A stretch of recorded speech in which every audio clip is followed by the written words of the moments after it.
News insider में आपका स्वागत है। तो आज की न्यूज में हम बात करेंगे दिव्या भारती के बारे में। So let's get started. Mumbai police के मुताबिक दिव्या भारती की मौत एक एक्सीडेंट है। ये हादसा हुआ 5 अप्रैल 1993 को। जगह थी वर्सोवा।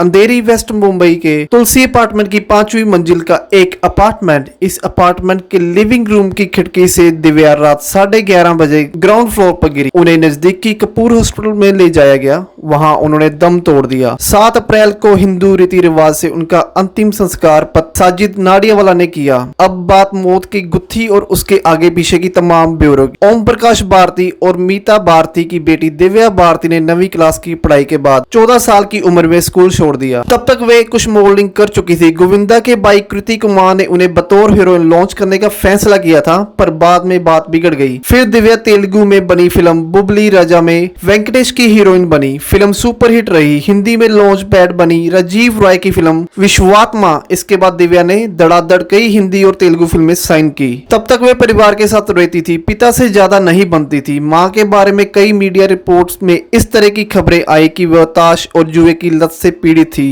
छोटा भाई कुणाल दिव्या के बहुत करीब था। एक दिन दिव्या फिल्म सिटीज में शूटिंग कर रही थी। फिल्म की शोला और शबनम।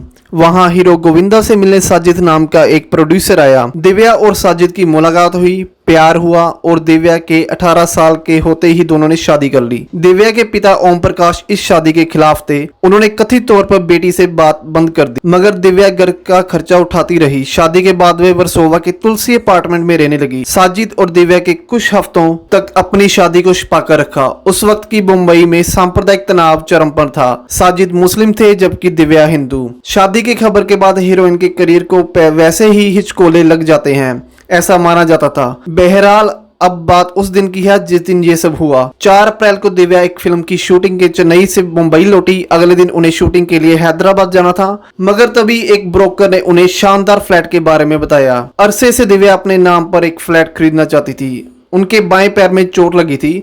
इसी का हवाला देकर उन्होंने हैदराबाद वाले प्रोड्यूसर से बोला, मैं 5 को नहीं 6 अप्रैल को आऊंगी। शाम को दिव्या भाई कुणाल और ब्रोकर के पास बांद्रा स्थित नेपच्यून अपार्टमेंट गई। वहां उन्होंने एक बेडरूम फ्लैट में की डील फाइनल की। कैश में भुगतान तय हुआ। दिव्या बहुत खुश थी। उन्हें जल्द ही पति साजिद के फिल्म आंदोलन की शूटिंग के लिए मॉरिशस जाना था। तय हुआ कि उसके बाद वो इस पे शिफ्ट हो जाएंगी। वहां से दिव्या माँ के घर पहुंची, तभी उन्हें फोन आया। उन्हें मिलने फैशन डिजाइनर नीता लुल्ला आ रही। उन्हें आंदोलन के लिए दिव्या की ड्रेस फाइनल करनी थी। दिव्या घर पहुंची। रात के लगभग 10 बजे नीता अपने पति साइकेट्रिस्ट डॉक्टर श्याम के साथ पहुंची। घर पर दिव्या के साथ उनकी मेड अमृता थी। अमृता शूटपन से दिव्या की देखभाल कर रही थी। दिव्या, श्याम और नीता लिविंग रूम में बैठ टीवी देखने लगे। तीनों ने कुछ ड्रिंक्स भी लिए। फिर दिव्या लिविंग रूम की खिड़की की तरफ बढ़ी। ये खिड़की पार्किंग की तरफ खुलती थी। इससे ग्रिल नहीं लगी थी। दिव्या खिड़की पर चढ़ गई और बाहर की तरफ पैर कर बैठ गई। खिड़की के बाहर लगभग 1 फुट की पट्टी थी। दोस्तों की माने तो दिव्या अक्सर ऐसा करती थी, खुली हवा में सांस लेना जैसे कुछ भी ये स्टंटनुमा हरकत। इस दौरान वह लगातार अमृता से बात कर रही थी। अमृता उस वक्त किचन में इन तीनों के लिए चखना तैयार कर रही थी। पुलिस को दिए बयान की माने तो नीता और शाम उस वक्त वीसी प्लेयर पर कुछ देखने में मशगूल थे। खिड़की पर बैठी दिव्या ने लिविंग रूम की तरफ मुड़कर देखा और अपना एक हाथ खिड़की की चौखट को मजबूती से पकड़ने के लिए बढ़ाया। उनका हाथ स्लिप हो गया, वह नीचे गिरी। ये सब कुछ ही सेकंड में हुआ। जब नीता, श्याम और अमृता भागकर नीचे पहुंचे तो देखा कि पार्किंग में दिव्या तड़प रही है। चारों तरफ खून का गोला बढ़ता जा रहा था। दिव्या जिंदा थी, मगर उनकी नब्ज तेजी से डूब रही थी। वे उसे अस्पताल ले गए, कपूर हॉस्पिटल। वहां इमरजेंसी के आईसीयू वार्ड में दिव्या ने आखिरी सांस ली। दिव्या की आखिरी मेडिकल रिपोर्ट तैयार की डॉक्टर त्रिपाठी ने। उनके मुताबिक दिव्या के पेट में कुछ मात्रा में अल्कोहल था। 2 दिन बाद हिंदू रीति रिवाज से दिव्या का अंतिम संस्कार कर दिया। दुल्हन वाली लाल चुनरी ओढ़े दिव्या की वह आखिरी तस्वीर लोगों के दिमाग में टंग गई। इस दौरान फिल्म इंडस्ट्री के तमाम दिग्गज मौजूद थे। दिव्या भारती की मौत की जांच की वर्सोवा के थानाध्यक्ष इंस्पेक्टर जेजी जाधव ने। जांच 5 साल तक चली। आखिर में ये नतीजा आया कि ये मौत किसी साजिश का नतीजा नहीं थी और ना ही आत्महत्या थी। मामले को दुर्घटना बनाकर फाइल बंद कर दी गई। जांच के दौरान घटनास्थल पर मौजूद नीला लुल्ला, उनके पति डॉक्टर श्याम, दिव्या के पति साजिद, माता पिता ओम और मीता, भाई कुणाल से पूछताछ की गई। नौकरानी अमृता भी मौके पर मौजूद थी। उसने पुलिस को महत्वपूर्ण क्लू मिल सकते थे, पर हादसे के दौरान वह भयानक अवसाद की शिकार हो गई। कुछ ही दिनों बाद उन्हें हार्ट अटैक हुआ और फिर 1 महीने के अंदर उनकी मौत हो गई। पुलिस के सामने पहला सवाल यह भी था कि दिव्या खिड़की की पट्टी पर बैठने क्यों गई। मीडिया रिपोर्ट के मुताबिक दिव्या के दोस्तों को उनकी इस हरकत पर कोई अचरज नहीं हुआ।